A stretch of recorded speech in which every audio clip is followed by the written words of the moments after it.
Hi kids, Miss Ryan here. So today we're going to talk about the Macy's Day Parade. It's held every year on Thanksgiving, and the story behind the parade is truly incredible and full of artists and creators and people that had a vision and followed that vision to make it bigger than life. So I have this book called Balloons Over Broadway, and it talks to you about Tony Sarg, who is actually a toy maker and a puppet maker who inspired and created the first balloons for the Macy's Day Parade. Now, this is kind of a long book, so I'm going to do the read aloud flat like this, and so you can really focus on the pictures while I read. You don't have to listen to it all if you don't want to, but it's truly an incredible story. And I know that my fourth and fifth graders especially could find some true inspiration from Tony Sarg. After this video, we'll have an activity that you can do that, that focuses around balloons and balloon making. Also, don't forget to watch the Balloons 101 and see how some real balloon makers and design artists are making these helium-filled giant creatures now. Balloons Over Broadway, the story of the puppeteer of Macy's Parade. Oh, I have to change that a little bit so my book page will turn. Here you go.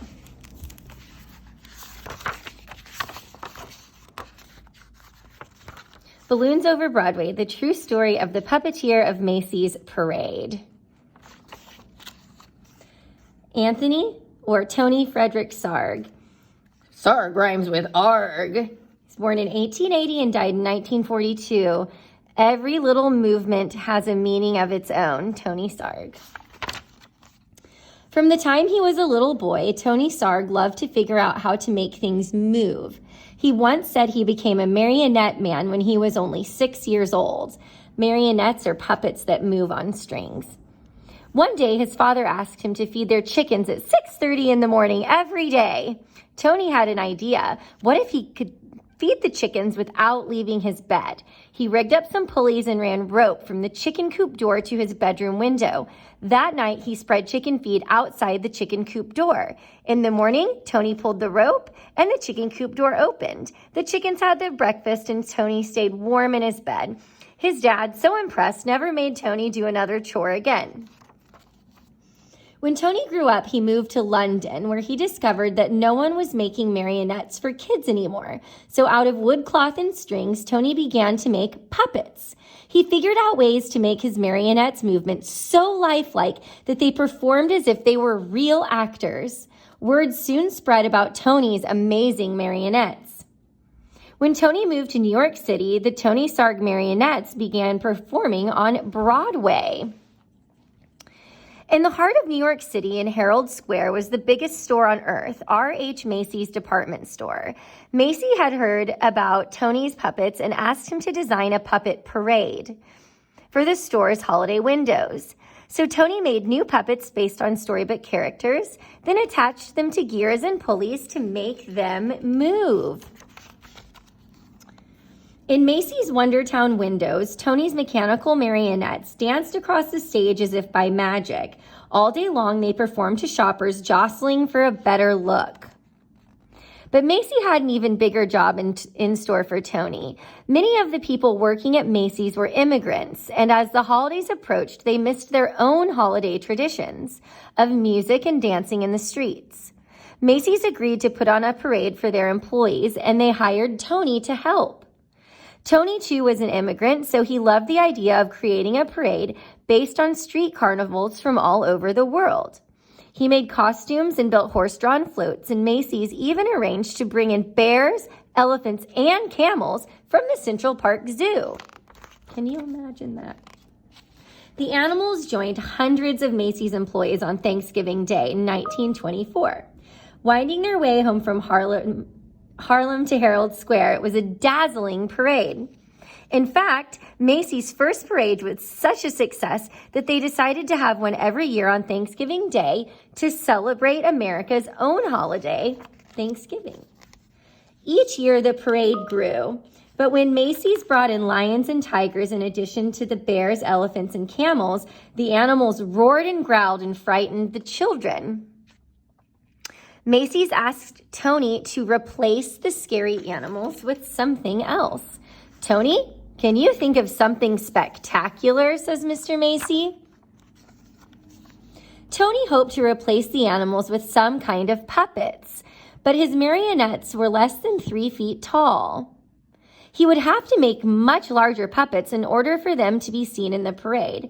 And how could he make them strong enough to hold up in bad weather, yet light enough to move up and down the streets?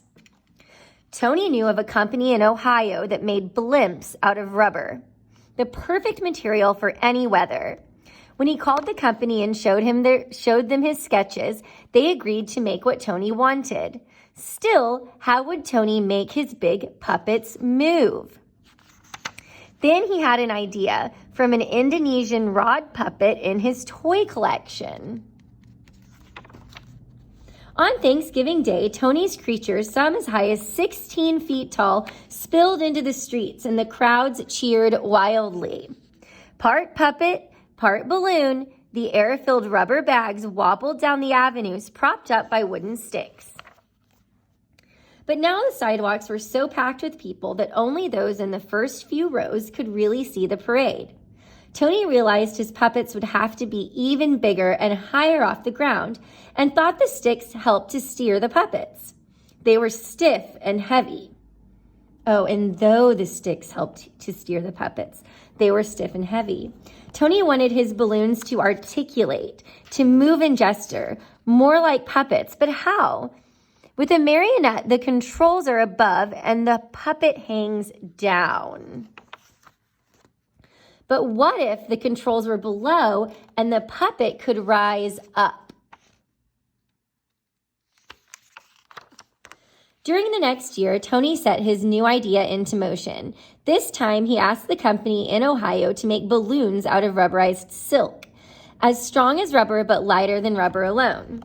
Most important, Tony ordered the balloons to be filled not just with air, but with helium too. Since helium is lighter than air, it would make the balloons rise up. Once the puppets were completed, they were deflated and shipped back to Tony in New York.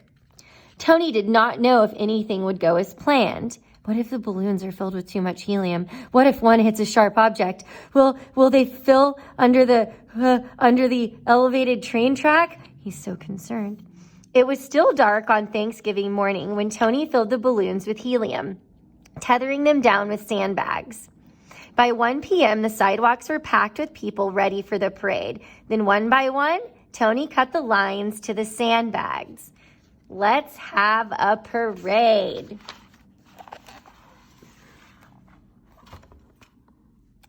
And the magnificent upside-down marionettes rose up to the skies. Nodding and waving to the crowds below, they sailed past Central Park and they sailed down Broadway. They shimmied and swayed through the canyons of New York City. High above the crowds, they flounced in the afternoon wind, pulling the rope handlers this way and that. Yet with every heave-ho, the balloons gestured and articulated like wild puppets, and the crowd screamed for more. After the balloons were eased under the EL, they ended in front of Macy's at Tony's Wondertown windows. It was a parade New Yorkers would never forget.